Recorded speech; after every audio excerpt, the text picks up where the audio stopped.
नमस्कार दोस्तों, लेखपाल 2022 की प्रैक्टिस सीरीज में आपका स्वागत है। आज हम प्रैक्टिस सीरीज नंबर 7 पर डिस्कस करेंगे। चलिए स्टार्ट करते हैं। देखिए पहला क्वेश्चन क्या कह रहा है कि वसूली कीमत सामान्यतः किस स्तर पर निर्धारित की जाती है? बाजार कीमत से कम पर, न्यूनतम एमआरपी मूल्य पर, वायदा कीमत पर या मंडी कीमत पर। तो आपको पता होगा कि जो हम वस्तु खरीदते हैं उस पर एक एमआरपी होती है। एमआरपी क्या होता है कि कोई भी व्यक्ति, कोई भी विक्रेता ना इससे ज्यादा पे खरीद सकता है और ना इससे ज्यादा पर बेच सकता है। तो इसका मतलब यह है कि हर वस्तु की एक कीमत निर्धारित होती है जो कि बाजार की कीमत से कम पर होती है। तो इसका ऑप्शन नंबर क्या होगा? ए सही होगा, बाजार की कीमत से कम पर खरीदता है। चलिए सेकंड क्वेश्चन पे चलते हैं। कह रहा है कि मिड डे मील योजना के तहत पका पकाया भोजन कब से दिया जाने लगा है? सन 2000 से, सन 2001 से, सन 2005 से या सन 2004 से। तो आपको पता होगा कि मिड डे मील योजना के तहत जो पका पकाया खाना है वो सन 2004 से दिया जा रहा है। एक्चुअली 1995 से ये योजना शुरू की गई थी बच्चों के पोषण के लिए। तो उस समय बच्चों को अनाज दिया जाता था, ठीक है। लेकिन सन 2004 से इस योजना को विद्यालय में ही भोजन पका करके देने की व्यवस्था शुरू की गई है। चलिए नेक्स्ट क्वेश्चन पे चलते हैं। क्वेश्चन नंबर 3 क्या कह रहा है? कह रहा है कि अंग्रेजों द्वारा सर्वप्रथम कहवा बागान कहां लगाया गया? ठीक है, चिकमंगलूर, कुर्ग जनपद, नीलगिरी जनपद या वायनाड जनपद। तो अंग्रेजों द्वारा सर्वप्रथम कहवा बागान वायनाड जनपद में लगाया गया था। कहां लगाया गया था? वायनाड जनपद में लगाया गया था। चलिए नेक्स्ट क्वेश्चन पे चलते हैं। क्वेश्चन नंबर 4 क्या कह रहा है कि लखनऊ में उत्तर प्रदेश प्राविधिक विश्वविद्यालय की स्थापना की गई थी। लखनऊ में उत्तर प्रदेश प्राविधिक विश्वविद्यालय की स्थापना की गई थी सन 2001 में, सन 2002 में, 2010 में या 2005 में। तो इसका ऑप्शन नंबर ए सही है, सन 2001 में लखनऊ में उत्तर प्रदेश प्राविधिक विश्वविद्यालय की स्थापना सन 2001 में की गई थी। चलिए नेक्स्ट क्वेश्चन पे चलते हैं।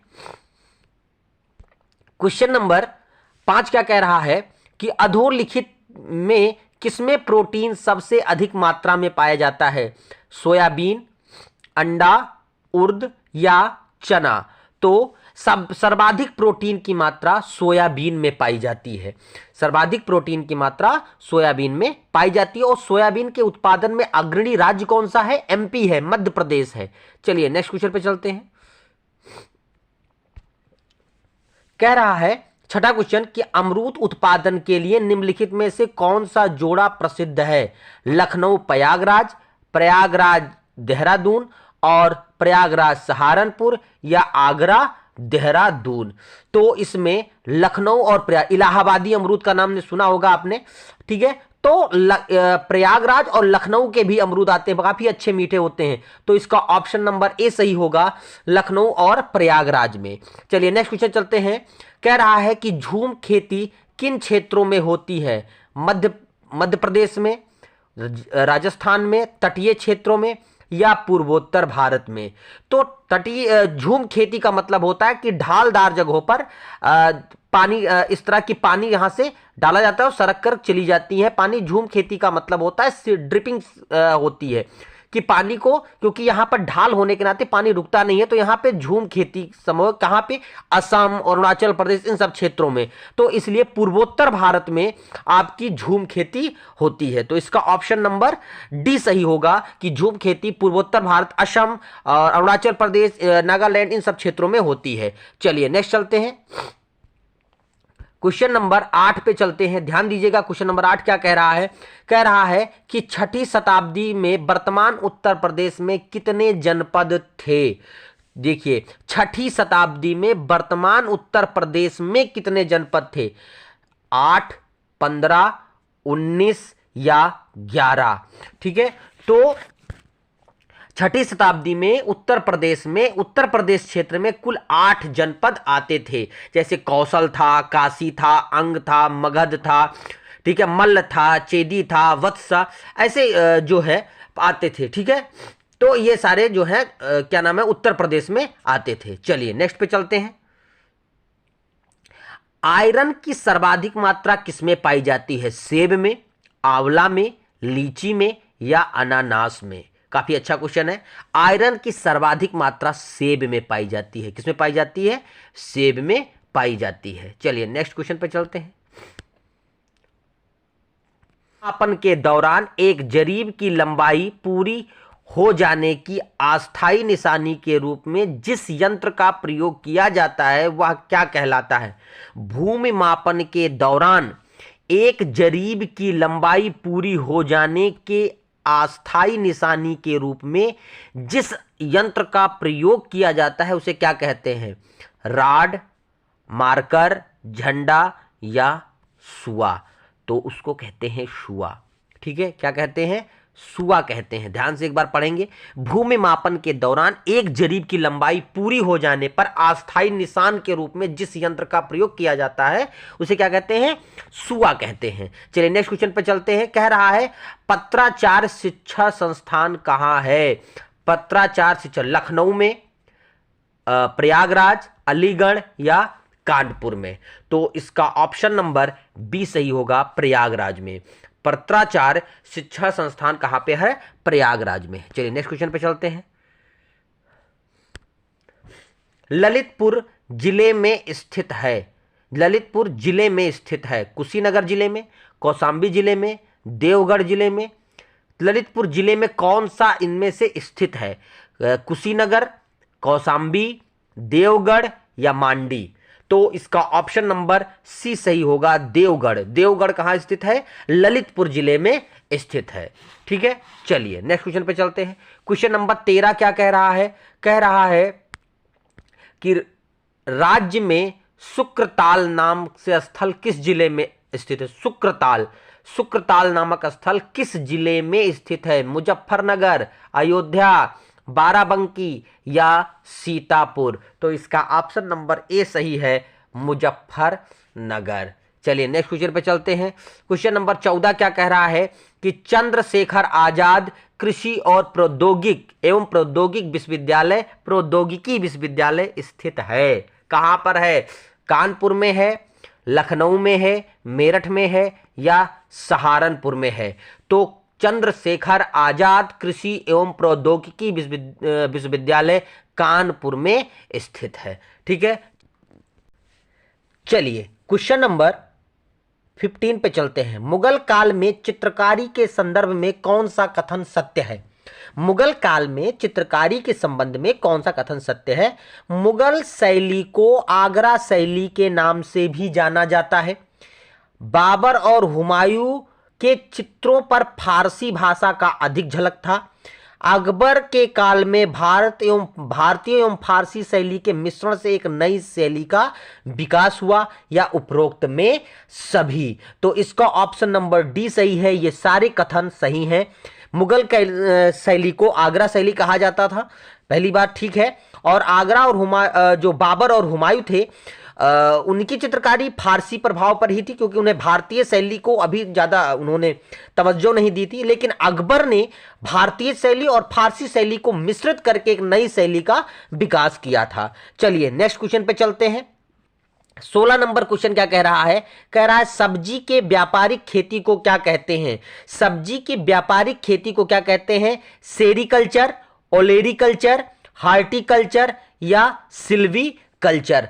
तो इसका ऑप्शन नंबर बी सही है, ओलेरीकल्चर। ओलेरीकल्चर का मतलब होता है सब्जियों की व्यापारिक खेती के संबंधित है। चलिए नेक्स्ट क्वेश्चन पे चलते हैं। क्वेश्चन नंबर 17 देखिए क्या कह रहा है। क्वेश्चन नंबर 17 कह रहा है नकटैया मेला कहां लगता है? नकटैया मेला कहां लगता है? बनारस में, अयोध्या में, सीतापुर में या प्रयागराज में? तो नकटैया मेला आपका बनारस में लगता है। नकटैया मेला कहां लगता है? बनारस में लगता है। चलिए नेक्स्ट क्वेश्चन पे चलते हैं। उत्तर प्रदेश में रजा पुस्तकालय स्थित है। उत्तर उत्तर प्रदेश में रजा पुस्तकालय, कौन सा पुस्तकालय? रजा पुस्तकालय का रामपुर, प्रयागराज, मेरठ या कानपुर? तो रजा पुस्तकालय उत्तर प्रदेश के रामपुर जिले में स्थित है। चलिए नेक्स्ट क्वेश्चन पे चलते हैं। क्वेश्चन नंबर 19 क्या कह रहा है कि निम्नलिखित में से कौन सा सही सुमेलित नहीं है? जिले को उसके प्रजाति से, लखनऊ से मलिहाबादी, ठीक है, सहारनपुर सफेदा, मेरठ चौसा, बनारस लंगड़ा। तो कौन सा इसमें सही सुमेलित नहीं है? तो देखिए, लखनऊ से मलिहाबादी आम सही है, सहारनपुर में सफेदा आम मिलता है, यह भी सही है, बनारस का लंगड़ा आम फेमस है, मेरठ में चौसा आम नहीं पाया जाता, मेरठ में चौसा आम नहीं पाया जाता है। चौसा आम जो है वो हरदोई जिले से संबंधित है। चौसा आम कहां से संबंधित है? हरदोई जिले से संबंधित है। चलिए नेक्स्ट क्वेश्चन पे चलते हैं। क्वेश्चन नंबर 20 पे चलते हैं। कह रहा है कि बौद्ध का प्रसिद्ध तीर्थस्थल सारनाथ प्रदेश के किस नगर में स्थित है? बनारस में, कानपुर में, इटावा में या लखनऊ में? तो सारनाथ कहाँ स्थित है? सारनाथ आपका बनारस में स्थित है। कहाँ स्थित है? बनारस में स्थित है। चलिए नेक्स्ट क्वेश्चन पे चलते हैं। बटेश्वर नाथ मंदिर प्रदेश के किस नगर में स्थित है? आगरा, मथुरा, बनारस या रायबरेली? तो बटेश्वर नाथ का मंदिर कहाँ स्थित है? बटेश्वर नाथ का मंदिर आगरा में स्थित है। ठीक है, आगरा में ही सरहुल मेला लगता है जो हिंदू मुस्लिम का प्रतीक होता है, सुलहकुल मेला। ठीक है, चलिए नेक्स्ट क्वेश्चन पे चलते हैं।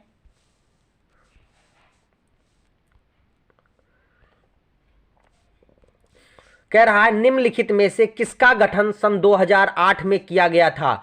माध्यमिक शिक्षा चयन बोर्ड, बेसिक शिक्षा परिषद, राज्य शैक्षिक एवं अनुसंधान परिषद या राज्य मुक्त विद्यालय परिषद? तो निम्नलिखित का 2008 में किसका गठन किया गया था? राज्य मुक्त विद्यालय परिषद का गठन सन 2008 में किया गया था। चलिए नेक्स्ट क्वेश्चन पे चलते हैं। क्वेश्चन नंबर 23 क्या कह रहा है? कह रहा है कि धन्वंतरि चिकित्सा विश्वविद्यालय कहाँ स्थित है? धन्वंतरि चिकित्सा विश्वविद्यालय कहाँ? लखनऊ में, कानपुर में, प्रयागराज में या बनारस में? तो धन्वंतरि चिकित्सा विद्यालय कहाँ स्थित है? लखनऊ में स्थित है। चलिए नेक्स्ट क्वेश्चन पे चलते हैं। क्वेश्चन नंबर 24 क्या कह रहा है? ध्यान दीजिएगा। कह रहा है कि आचार्य नरेंद्र देव अंतरराष्ट्रीय बौद्ध विद्या शोध संस्थान कहाँ स्थित है? आचार्य नरेंद्र देव अंतरराष्ट्रीय बौद्ध विद्या शोध संस्थान किस राज्य में, किस जिले में स्थित है? लखनऊ में, कानपुर में, बोध गया में या सारनाथ में? तो इसका ऑप्शन नंबर ए सही है कि आचार्य नरेंद्र देव अंतरराष्ट्रीय बौद्ध विद्या शोध संस्थान लखनऊ में स्थित है। ध्यान रखेंगे। चलिए नेक्स्ट क्वेश्चन पे चलते हैं। क्वेश्चन नंबर 25 क्या कह रहा है? लास्ट क्वेश्चन है। कहार जाति द्वारा शुभ अवसरों पर किया जाने वाला नृत्य कौन सा है? कहार लोग जो है वो जब उनके यहाँ कोई शुभ मांगलिक कार्यक्रम होता है तो एक नृत्य करते हैं। कौन सा नृत्य करते हैं? सैरा नृत्य, धीवर नृत्य, धुरिया नृत्य या उपरोक्त में से कोई नहीं? बताइएगा। तो इसमें ऑप्शन नंबर बी सही होगा, धीवर नृत्य। कौन सा नृत्य? दीजिए, है ना।